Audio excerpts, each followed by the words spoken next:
Olá, sejam muito bem-vindos ao curso de Psicanálise Sistêmica Integrativa. O tema da nossa aula de hoje é o inconsciente e os métodos para alcançá-lo. O inconsciente é a base, da teoria psicanalítica, é o grande descoberta de Freud. Já falei em outras aulas que não foi propriamente Freud quem descobriu a existência de um inconsciente, influenciando nossos comportamentos, nossos pensamentos, nossos sentimentos. Foram dois filósofos, Schopenhauer e Nietzsche. Mas Freud se debruçou sobre isso, ele aprofundou, ele foi mais longe, ele foi fundo nessa ideia de que nós temos sim o consciente, que é a nossa razão, que é o que a gente pensa, o que a gente decide, é o que a gente faz conscientemente, é o nosso consciente, a gente faz racionalmente, e a gente tem uma parte do funcionamento do nosso psiquismo, da nossa mente, onde está o inconsciente, é uma parte mais profunda, onde está o inconsciente, e ali estão os desejos, as memórias, sentimentos, pensamentos guardados, que foram reservados, que foram arquivados. Vamos dizer que é onde estão os arquivos, os baús, as gavetinhas. Tem várias analogias que os terapeutas costumam fazer, Vamos abrir as gavetas, vamos abrir os baús, vamos acessar as memórias. Então, o inconsciente é esse lugar onde as coisas que vão acontecendo, elas vão sendo arquivadas, Então, tem coisas que nos aconteceram, por exemplo, na vida intrauterina, quando a gente estava no ventre da nossa mãe, e que estão lá registrados no inconsciente. Uma possibilidade, inclusive uma técnica que eu já utilizei muito, não tenho utilizado mais tanto, é a regressão até o útero. Às vezes a gente faz um relaxamento, com o paciente, um relaxamento profundo, e nesse relaxamento a gente consegue levar o paciente lá para o inconsciente e acessar memórias que estão lá e que foram arquivadas lá, às vezes no início da vida dele, dentro do ventre da mãe, ainda no ventre da mãe. Então, assim, tudo que a gente vai vivendo, você lembra de tudo que você viveu no dia de ontem? Não. A gente não vai lembrar de todos os segundos. E quanto mais o tempo for passando, menos a gente vai lembrando, das coisas que aconteceram, Uma pessoa que está num processo demencial, num processo, por exemplo, de Alzheimer, uma das características desse tipo específico de demência, porque nem todas as demências são Alzheimer, embora hoje em dia a gente fale muito, tudo é Alzheimer, todo tipo de demência, o que a gente chamava antes de caduquice, hoje a gente fala que é Alzheimer, mas nem tudo é Alzheimer. Quando é Alzheimer, uma das características é exatamente a pessoa perder a memória recente. Ela lembra de coisas do passado, mas ela não lembra das coisas presentes. Quer dizer, o consciente vai ficando mais frágil, o domínio, sobre o presente, sobre o consciente, ela vai ficando cada vez menos consciente, e vamos dizer que ela vai vivendo cada vez mais no inconsciente, que ela vai vivendo lá nessas gavetinhas, nessas memórias, que ela vai entrando, para essa parte mais profunda da mente, do cérebro, e vivendo essas memórias aí, esses registros aí.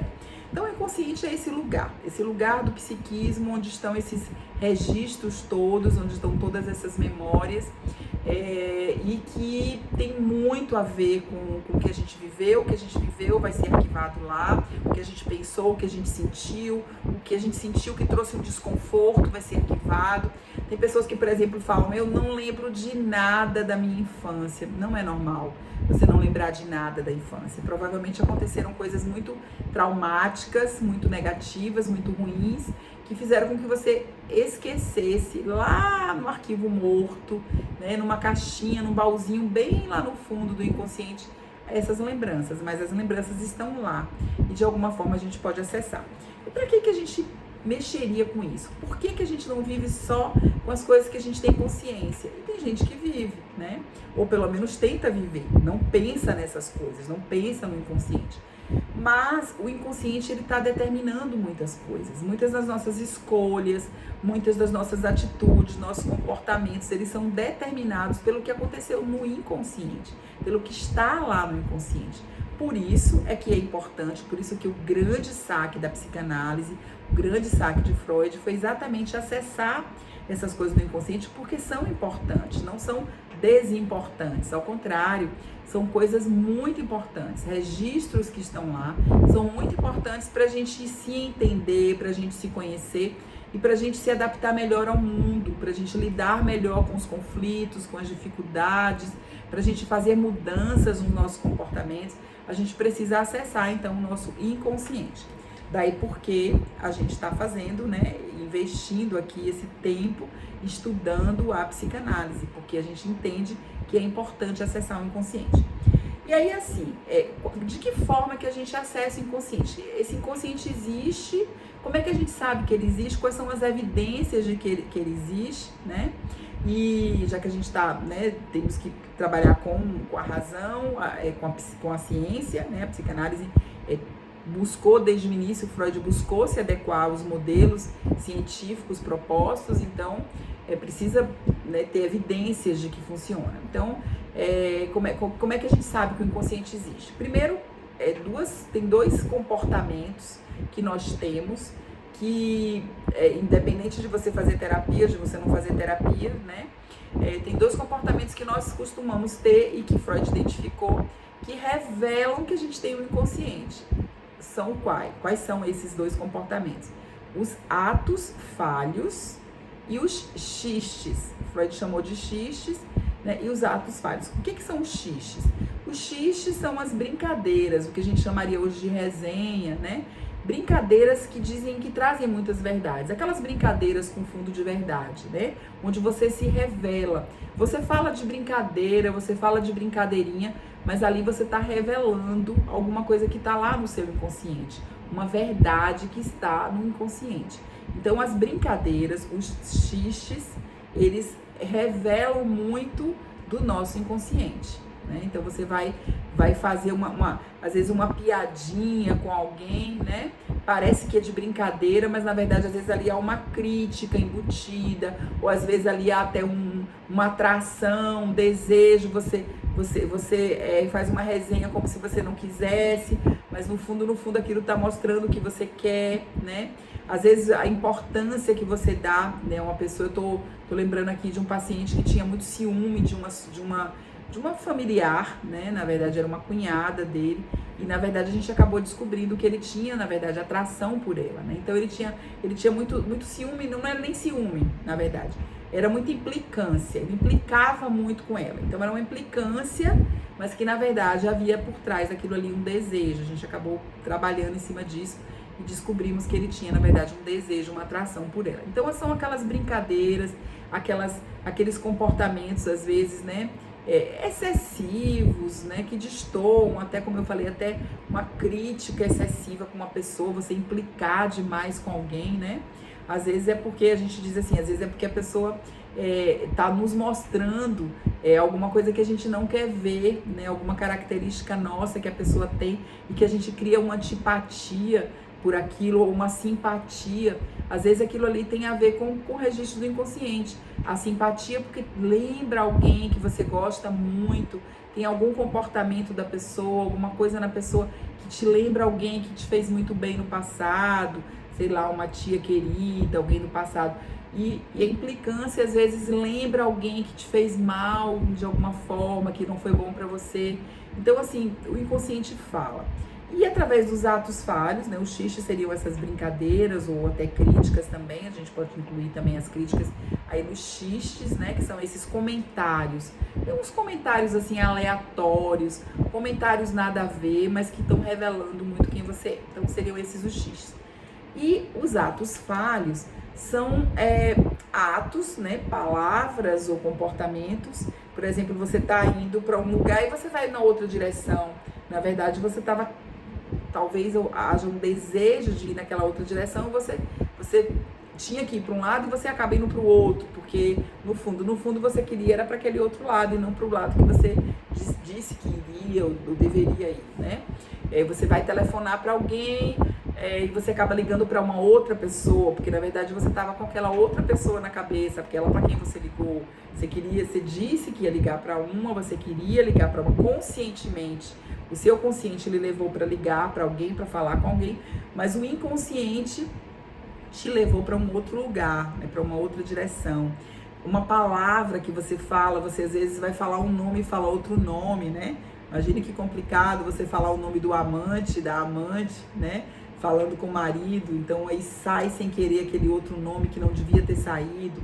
Então, são provas de que a gente realmente tem um inconsciente, que os nossos comportamentos, nossas falas, nosso comportamento, até nossos pensamentos e sentimentos, eles, né, são influenciados por coisas do inconsciente. Às vezes você tem uma reação, às vezes um descontrole, um nervosismo, às vezes aquilo ali está associado com uma lembrança que você tem, você viu aquilo ali, né, e aquilo, lembrei aqui agora de uma criança, por exemplo, adotada, que passou por experiências traumáticas, passou por um trauma na família, na primeira família. Às vezes ela vê uma situação parecida acontecer na família que adotou e aí ela já entra em pânico, uma reação exagerada, uma reação desproporcional.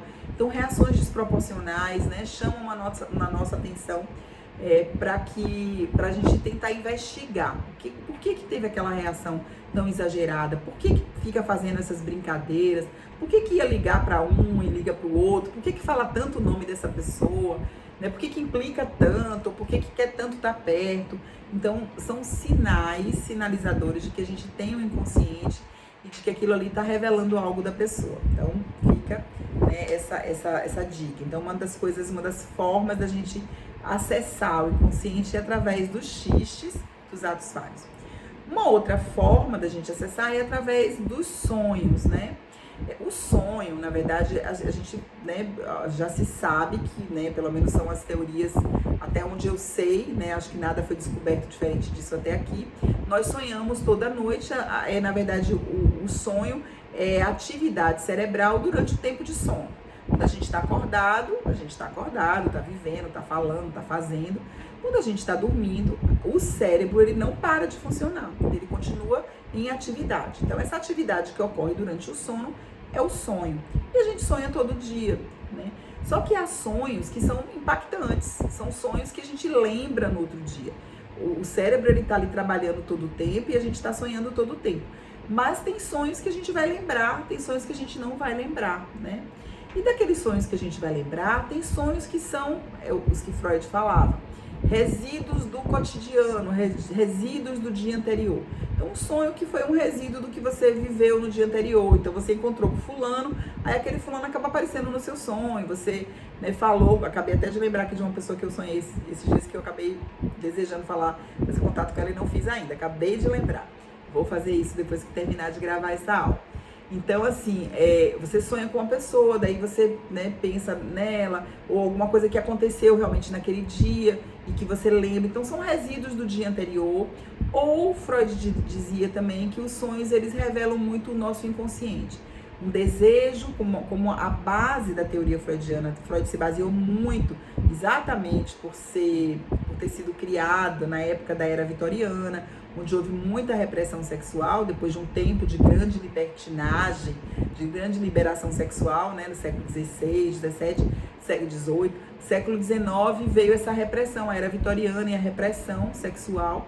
E aí Freud acha que ele criou, né, na primeira tópica dele, na primeira versão da teoria dele, que a sexualidade ela faz parte, ela é base, né, é base para, vamos dizer assim, para o funcionamento do psiquismo, né?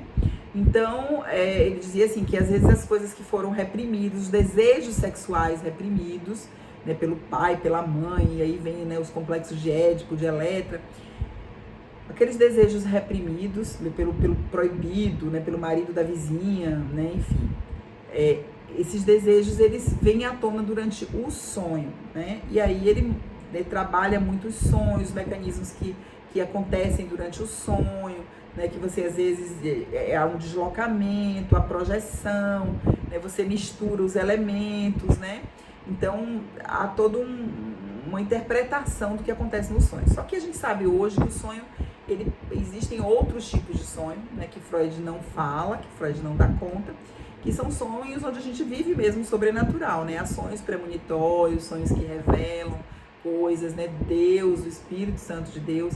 ele se comunica com a gente durante o sonho, né? Então, às vezes a gente tem, e mesmo as forças das trevas, de alguma forma, consegue, às vezes, de alguma forma, influenciar também os nossos sonhos. Então, há também experiências oníricas que têm a ver com o sobrenatural, né? Que isso aí Freud não investigou, até porque, como eu disse, o modelo de ciência que ele estava querendo, né, adequar a terapia, a nova abordagem dele, né, a nova técnica dele era muito racional, né? O rompimento dele com Jung se deveu justamente a isso, porque Jung era místico e Freud era racional. Jung tinha tudo para ser o discípulo o principal discípulo de Freud, e eles acabaram divergindo, né, entrando em confronto, porque Jung acreditava em Deus, Jung tinha experiências místicas, né?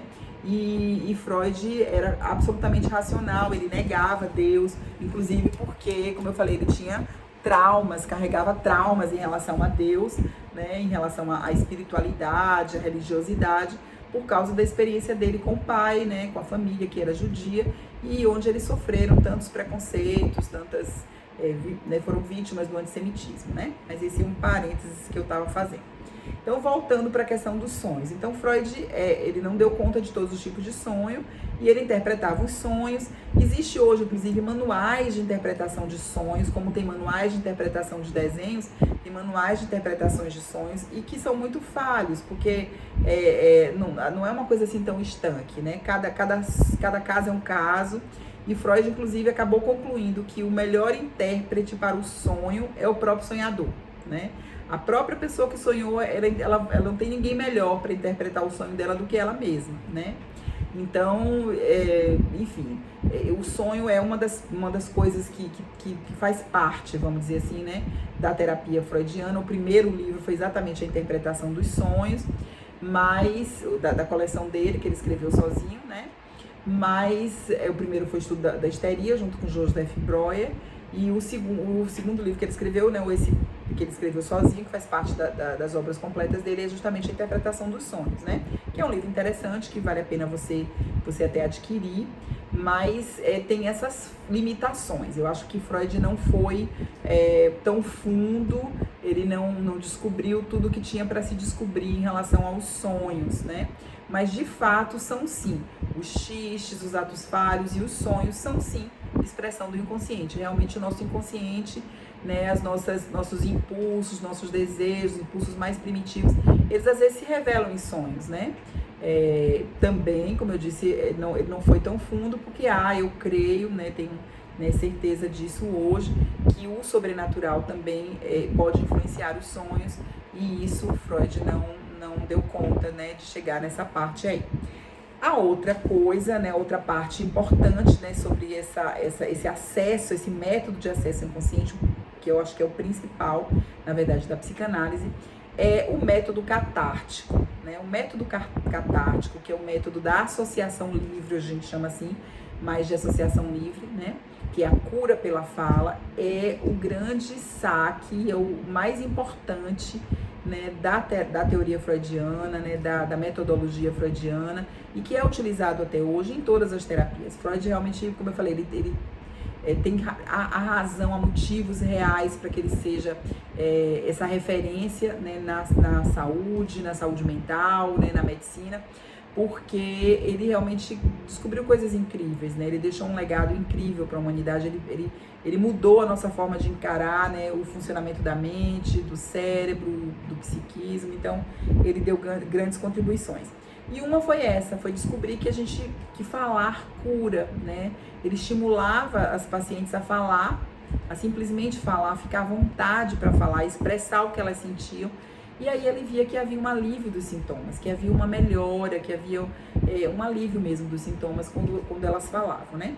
Então, a associação livre é essa técnica, né, da psicanálise, em que o paciente, tanto que pessoas assim resistem às vezes muito às terapias de base analítica ou a própria psicanálise, né, que aí a gente vai, né, também vou explicar também, posso explicar daqui a pouco, posso até explicar até nessa aula já, sobre a diferença das terapias de base analítica e a psicanálise em si, que hoje a gente diria que tem muitos tipos de psicanálise, né? Começou com Freud, com certeza, foi ele que começou, que criou. Mas aí depois surgiram muitos outros discípulos, né? A filha dele, Ana Freud, que escreveu muitos livros e se debruçou sobre a psicanálise de crianças.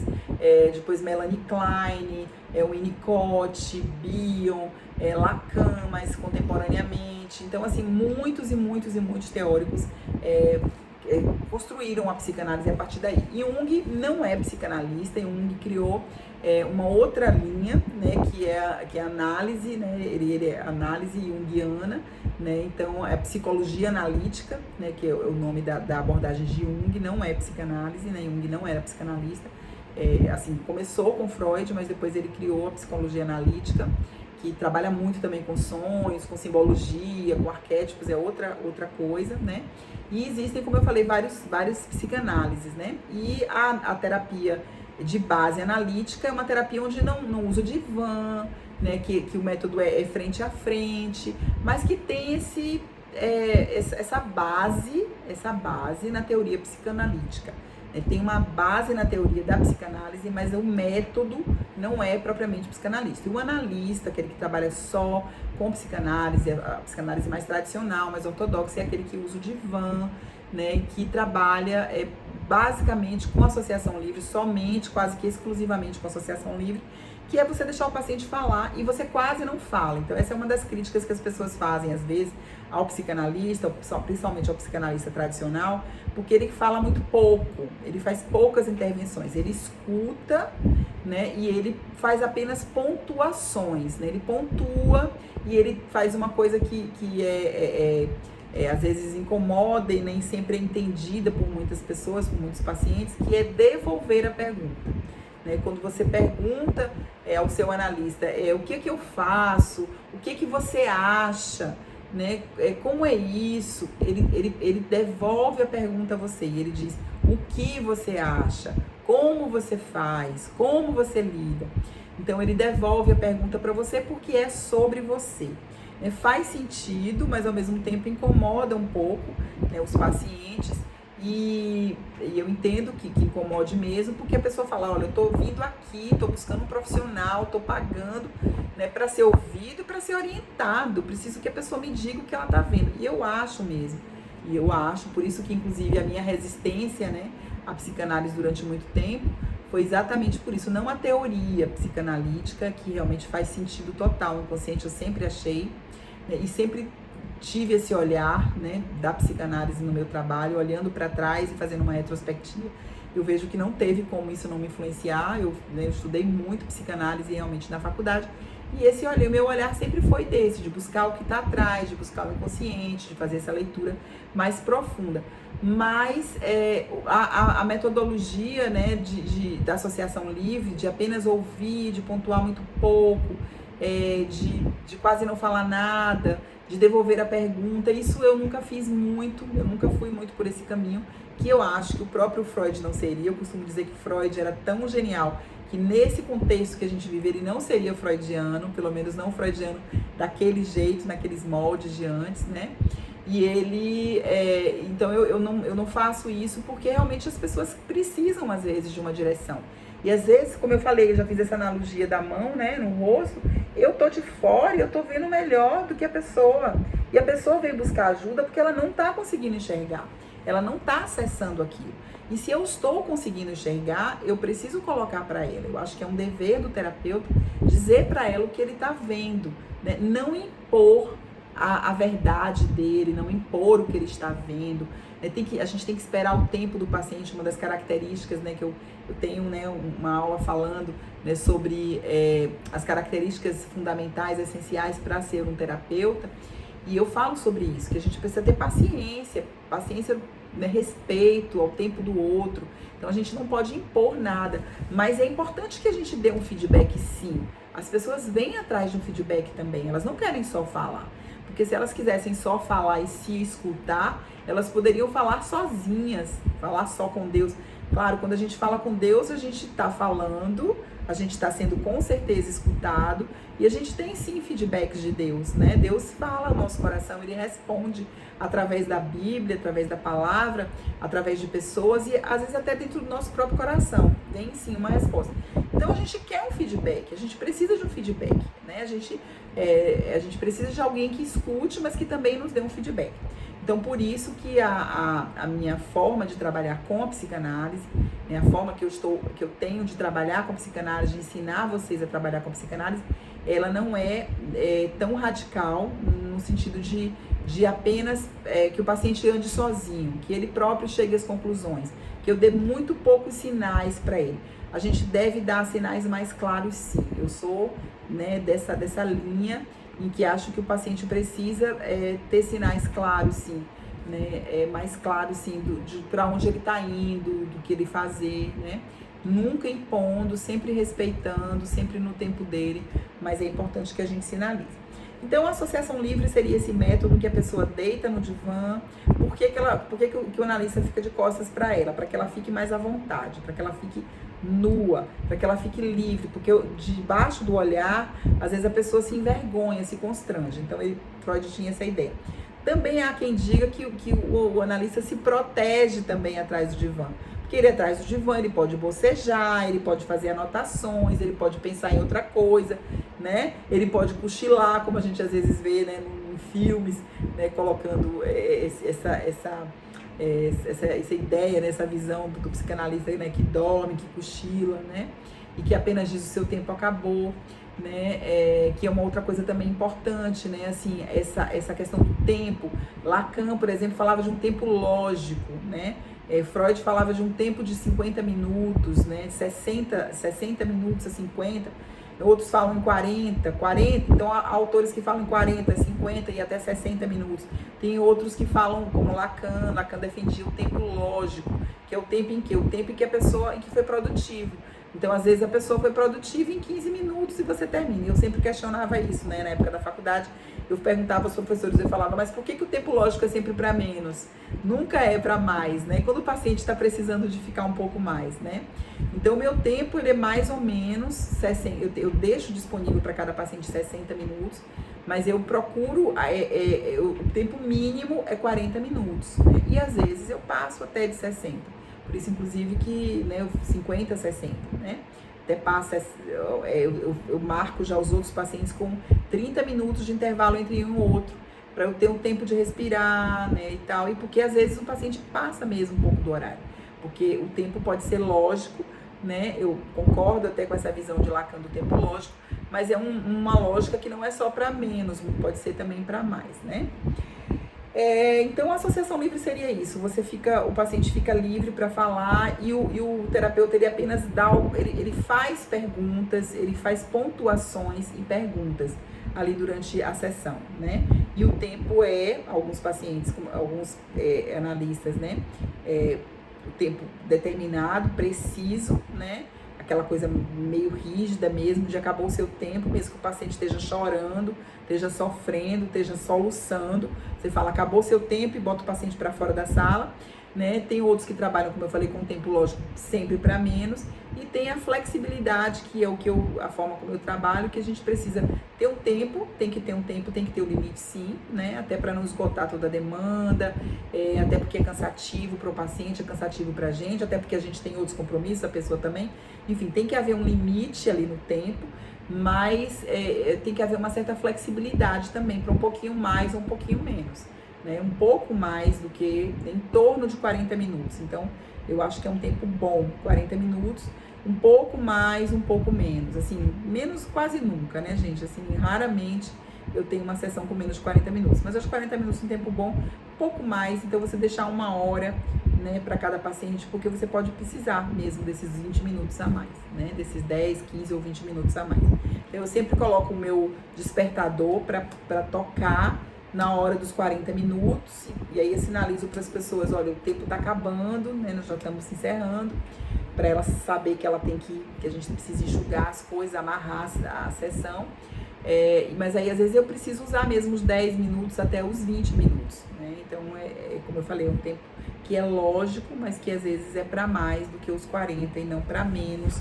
como Lacan fazia, que às vezes ele encerrava uma sessão em 5 minutos, claro, porque o paciente trouxe, por exemplo, o paciente entrou ali e fez uma revelação, né, incrível, tipo, nossa, sei lá, eu fui abusado sexualmente, por exemplo, uma lembrança que ele veio e ele falou isso, e Lacan disse, bom, foi o mais importante do que ele, assim, não tem nada mais importante do que isso, do que essa conclusão que ele chegou, só tem 10 minutos de sessão, mas a gente vai parar agora, vamos parar aqui, né, vamos parar aqui, vamos ficar só com isso, porque essa fala foi muito marcante, na próxima sessão a gente volta a ela. E eu já não vejo assim, na hora que o paciente chega, às vezes nesse clímax, nesse momento, né, de sentir, lembrei que fui abusado sexualmente, então ali a gente, né, havendo tempo, se isso não for no último minuto da sessão, ainda que seja, é uma coisa tão relevante que a gente precisa dar uma amarrada ali, né, a gente precisa ouvir um pouco mais, que ele fale um pouco mais sobre isso, ou que a gente dê uma amarrada para que ele saia bem e fique bem até a sessão seguinte, tá bom?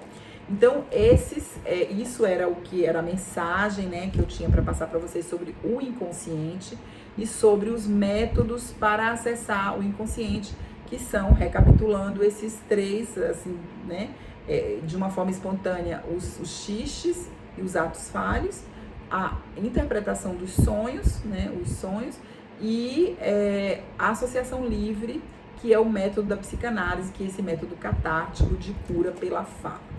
Então, espero que a aula de hoje tenha sido positiva, produtiva para você. Dúvidas, sugestões, anotem e tragam para as aulas ao vivo. Até a próxima aula, se Deus quiser, e Ele há de querer.